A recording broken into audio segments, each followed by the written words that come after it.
والشمس وضحاها والقمر إذا تلاها والنهار إذا جلاها والليل إذا يغشاها।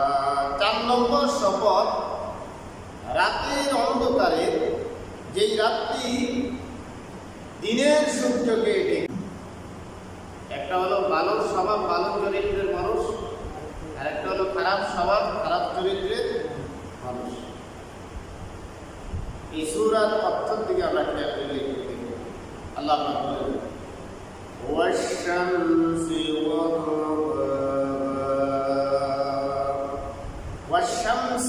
ওয়া দুহা, শপথ সূর্যের, শামস মানে সূর্য, শপথ সূর্যের, ওয়া দুহাহা এবং তার প্রখর আলো। এই যে এখন যে তাপ, প্রখর তাপের প্রখর আলো। ওয়াশ-শামসি ওয়া দুহাহা ওয়াল কমারি ইযা তালাহা। 2 নম্বর শপথ সূর্যের, 2 নম্বর শপথ চন্দ্রের। ওয়াল কমারি ওয়াশ-শামসি ওয়া দুহাহা ওয়াল কমারি ইযা তালাহা ওয়ান নাহারি ইযা জাল্লাহা ওয়াল লাইলি ইযা ইয়াগশাহা। 4 নম্বর শপথ, রাতের অন্ধকারে যেই রাত্রি দিনের সূর্যকে ঢেকে। 5 নম্বর শপথ আল্লাহ করতেছেন ওয়াস-সামাই ওয়া মা বানাহা, যে শপথ আসমানের এবং ওই সত্তা যিনি আসমানকে সৃষ্টি করেছেন। তাহলে এই আসমানকে সৃষ্টি করেছেন আল্লাহ। ওয়াস-সামাই ওয়া মা বানাহা ওয়াল আরদি ওয়া মা তাহাহা, শপথ জমিনের, যেই জমিনকে রব্বুল আলামিন গোলামদের জন্য বিছানা হিসাবে বিছানার মতো করে দিয়েছেন, যাতে গোলামরা চলতে পারে, ফিরতে পারে, শুইতে পারে। ওই সত্তার কসম যিনি এটাকে বিছিয়ে দিয়েছেন।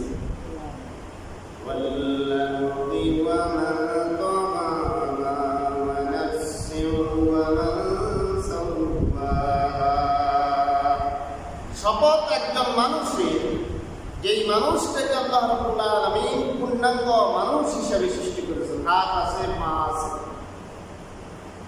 জবান আছে, সৌন্দর্যটা চোখ আছে, বাসভঙ্গি প্রকাশের জন্য একটা ভাষা আছে মুখে। এই 7টা শপথ করে আল্লাহ পাক বলেন ফাআলহামাহা ফুজুরাহা ওয়া তাকওয়াহা।